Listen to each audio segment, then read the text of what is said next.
No último vídeo vimos que os soviéticos foram adquirindo influência enorme na América Latina e aos poucos assumiram o poder nesses países. E junto com eles fundaram a ULPL, União da Libertação dos Países Latinos, invadindo boa parte dos Estados Unidos, sendo criado um país fantástico soviético-americano. O Brasil acabou sofrendo um golpe que o tornou um país socialista que mais tarde se juntou ao ULPL. Em contraponto, alguns países da América Latina se juntaram aos Estados Unidos, bem como na África, onde alguns países se aliaram à União Soviética e outros aos Estados Unidos. Com pelo menos no sul da África, os aliados americanos levando vantagem sobre os aliados soviéticos. O Reino Unido foi completamente isolado e tentando somente sobreviver aos bombardeios soviéticos. Apesar da vantagem soviética, que também dominaram várias regiões na Europa, Grécia, Iugoslávia, Portugal e nos países nórdicos, os americanos também adquiriram vantagem na Indochina e Afeganistão, e a guerra está estagnada nas Coreias. Porém, falta um país muito importante tomar um lado nessa guerra. E aí terminou o vídeo. Seja bem-vindo à última parte da Guerra Fria Alternativa. Os soviéticos tinham começado a invasão pelo norte também, no Alasca, começando a invadir o estado americano, com o Exército Vermelho indo pelo sul, se aproximando da importantíssima cidade de Anchorage. Os soviéticos, porém, desembarcaram em Homer com o objetivo de flanquear os americanos em Anchorage. Contudo, os americanos sabiam através de seu sistema de inteligência que os soviéticos fariam isso, armando uma emboscada, movendo homens para Homer, e com a chegada dos soviéticos ali, exterminando-os. Isso faz com que eles resistam naquela região por enquanto.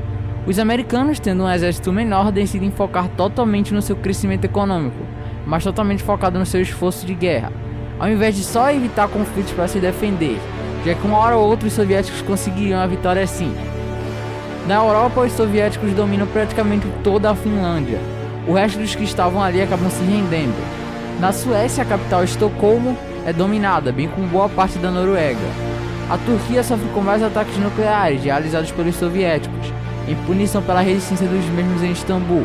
Os soviéticos planejam um desembarque na costa turca para finalmente resolver essa questão. É feita uma negociação entre líderes do Reino Unido, americanos, turcos e outros povos que estavam ali.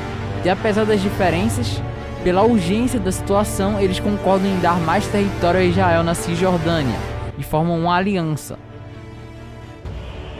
Porém, na Iugoslávia se inicia um cerco à agora capital Sarajevo. Na Itália, os soviéticos avançam até Milão, onde os italianos, americanos e alguns aliados que estavam ali defendem a cidade. Em Portugal, boa parte do país é dominada. Os soviéticos decidem então dividir seu exército, com um indo para capturar a cidade de Porto e o outro na direção de Lisboa. Na Grã-Bretanha, o parlamento pressiona muito a primeira-ministra para que a mesma se renda. Porém, ela não faz. O foco do Reino Unido agora é todo em sua marinha aeronáutica para recuperar o controle do Atlântico. Na América do Sul, o exército da recém-criada LACAS, ou Liga Anticomunista da América do Sul, começa uma invasão em 3 frontes, pelo Mato Grosso, Paraná, Santa Catarina e no Rio Grande do Sul. E acima, na América do Norte, os soviéticos avançam pelos estados do Sul, maioria rurais, onde não encontram muita dificuldade. Mas no oeste se inicia a Batalha de Denver. A cidade tem uma resistência gigantesca, e o que sobrou do exército americano mais rebeldes luta nas montanhas do Colorado. No Alasca, os americanos expulsam os soviéticos da região perto de Anchorage, que para o avanço do Exército Vermelho na região. Na África, Angola e Moçambique acabam sendo dominados, enquanto na Ásia, os russos vão dominando a Turquia quase toda. Porém, o seguinte ocorria: o Irã estava afundado em crise devido à guerra que estava acontecendo com o Iraque. Com a influência americana no Afeganistão, eles conseguem, juntamente com os grupos pró-república no Irã, dar um golpe de estado nesse governo, que assim declara apoio aos Estados Unidos. Falando nos Estados Unidos, dentro dos Estados Unidos mesmo em desvantagem, os americanos ali nas montanhas seguram os soviéticos ali. Mais abaixo, os soviéticos vão avançando até chegar na Flórida. Os soldados americanos haviam construído uma verdadeira fortaleza ali. Os britânicos partem para uma ofensiva no Mar Celta, onde em maior número e com melhor equipamento e pilotos, destroem boa parte da marinha e aeronáutica soviética ali, assumindo o controle daquela região, que é essencial porque agora eles podem enviar recursos para outras regiões de seus aliados se possível. Os soviéticos fazem um ataque conjunto pelo oeste, somando um desembarque no sul da Flórida, enquanto no Alasca, os russos sem recursos partem para tentar capturar a cidade de Fairbanks, numa batalha gigantesca. O presidente Reagan faz um discurso na televisão exibido para todo o país, para motivá-los, fazendo um discurso na Câmara. The war we fight is not against man, but against evil itself. We're fighting in Asia, Africa, Europe, and in our own land, in Florida, Colorado, and Alaska. Pray for our soldiers that we defeat evil. The praise of all Americans and good people in the world are with you. Defeat them. Drive them out of our home. God bless America. Na Ásia, os norte-coreanos e soviéticos vão dominando a Coreia. Na Itália, Milão acaba sendo dominada pelos russos, assumindo assim o controle do norte do país. Porém, os Estados Unidos e seus aliados estão próximos de ganhar um aliado de peso. Os chineses, percebendo o domínio americano na região e que eles poderiam ganhar muito com isso, além do fato da relação dos mesmos com os soviéticos estar deteriorada, se juntam a eles. A essa altura, as tropas comunistas na Indochina já haviam se rendido, com a guerra chegando no fim definitivo ali. E em Portugal, os russos chegam na cidade de Lisboa. Na América do Sul, a guerra fica bem estagnada, mas a Lacas ganha vantagem, sendo parados porém nas serras gaúcha e catarinense. Chegam soldados da Aliança Árabe que conseguem empurrar os soviéticos de volta em boa parte da Rússia na Turquia, e no Canal de Suez os mesmos afastam os soviéticos para a Líbia.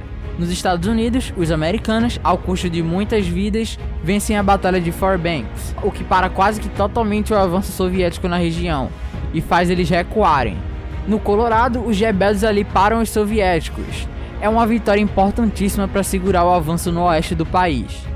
Na Flórida, em compensação, os soviéticos dominam a região, mas ao custo de muitas vidas ali nas praias.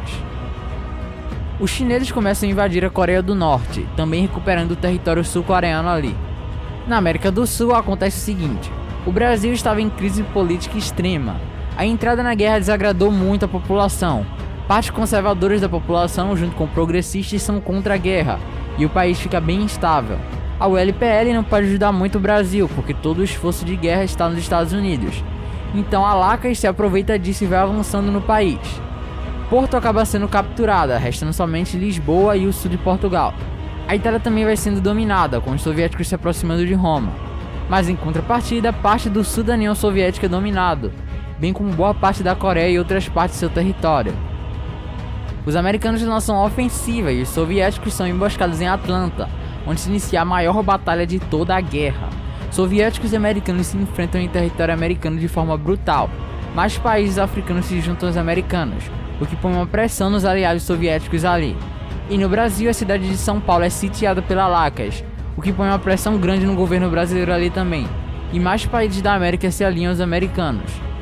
Os ingleses enviam soldados ingleses, franceses e americanos que tinham fugido para lá na invasão soviética da França, enviando para Portugal, já que assumiram o controle do Atlântico por ali, o que faz com que Portugal consiga se segurar perto da capital.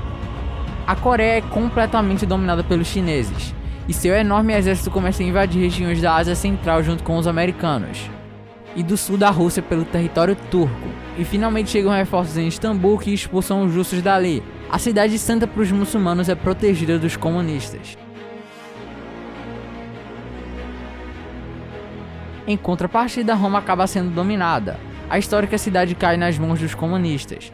Já nos Estados Unidos, os americanos vencem os soviéticos em Atlanta, e a partir daí são obrigados a recuarem muito no país. A situação política nos países da ULPL é crítica, e após a derrota em Atlanta, a mesma se desfaz. Brasil, México e outros países do grupo se retiram da ULPL e acabam dias depois declarando guerra à União Soviética. Fidel Castro é assassinado pela população e sua cabeça exposta em Havana. Foi colocada uma junta militar no Brasil para comandar o país agora. Sim, voltaram para onde eles estavam. Portugal vai sendo libertado pelos soldados que ali estavam, pelos soldados da OTAN, e enquanto parte do exército da OTAN vai para o norte, rumo à cidade de Porto, e o outro vai em busca de recuperar o sudeste do país. Na África, boa parte da Líbia é dominada, e também chegam na Bulgária e Grécia, se iniciando também um desembarque pelo sul das ilhas gregas. O sul e a Ásia Central da União Soviética vão sendo dominados. Os soldados soviéticos nos Estados Unidos são em sua grande maioria capturados, não tem muito para onde eles correrem, e a guerra na América chega ao seu fim. Os americanos, britânicos e demais países aliados aos mesmos fazem o chamado Segundo Dia D. Centenas de milhares desembarcam nas praias francesas, enquanto mais embaixo a Espanha já vai sendo recuperada, bem como os aliados da União Soviética na África vão sendo invadidos. A União Soviética já estava numa crise política enorme antes da guerra, então líderes soviéticos em reunião com lideranças americanas na União Soviética concordam em pôr um fim na guerra em troca de serem poupados ao fim dela. O presidente da União Soviética é deposto, e a bandeira da Rússia é colocada na destruída cidade de Moscou. As repúblicas soviéticas são desfeitas. Os países que estavam sendo ocupados são abandonados pelos soldados soviéticos que ali estavam. Todos os países estão completamente destruídos. O uso de bombas atômicas fez com que várias novas doenças surjam, e não se sabe o destino do planeta a partir daí.